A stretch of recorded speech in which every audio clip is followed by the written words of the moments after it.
Hey everyone, I'm live. It's Brendan Quinn here at Mackey Arena in West Lafayette, Indiana, where Michigan fell 86-70 to Purdue.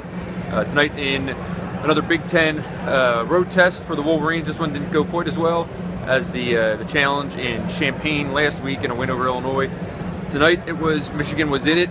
As John Beilein just said in his post-game press conference, really competed for the first 34 minutes against a bigger, stronger team that has a loaded front line with some NBA guys. Is one of the best defensive teams in the country. Michigan kind of did everything it could just to piece together possessions and stay in the game, never letting it get too out of control, cutting double-digit leads down to 5, down to 6. Last 6 minutes, though, just didn't have enough to keep Purdue at bay. Ended up giving up a 12-0 run, and that was all she wrote here. One of the big takeaways will be the performance of Derek Walton Jr. and Zach Irvin, combining for 5 of 19 shooting. Michigan just needed more out of them tonight in Karis LeVert's absence.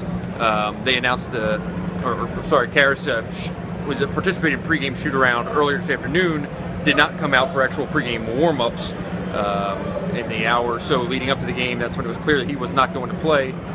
Michigan needed its two next-level stars to compete and to give them production, and that did not happen.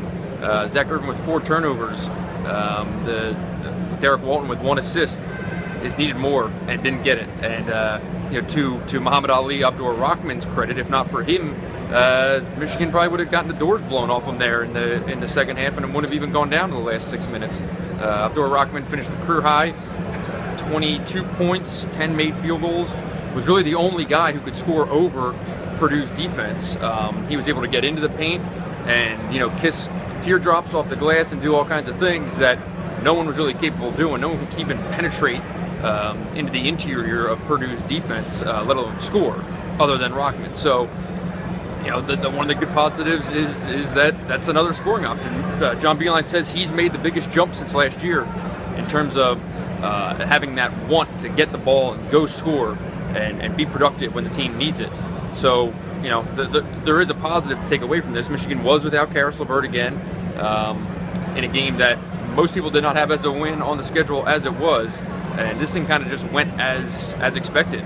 Michigan needed to make more threes. Michigan needed more of everything, but they lost to a better team tonight. They lost to a more experienced team, and that was all she wrote. So, luckily for them, Purdue will not come back to meet them again until later on in the season. It'll be a few weeks. Bad news is that Maryland comes to town next. So another strong, talented, big team with a athletic front line with Robert Carter and Diamond Stone. These guys, they're monsters, and Michigan will have to do this all over again and show that they can improve in situations like this. This is not the first time Michigan's kind of been outdone by a bigger front line. So see what happens on Tuesday when Maryland comes to town. And until then, I'm Brendan Quinn. Thanks as always for watching.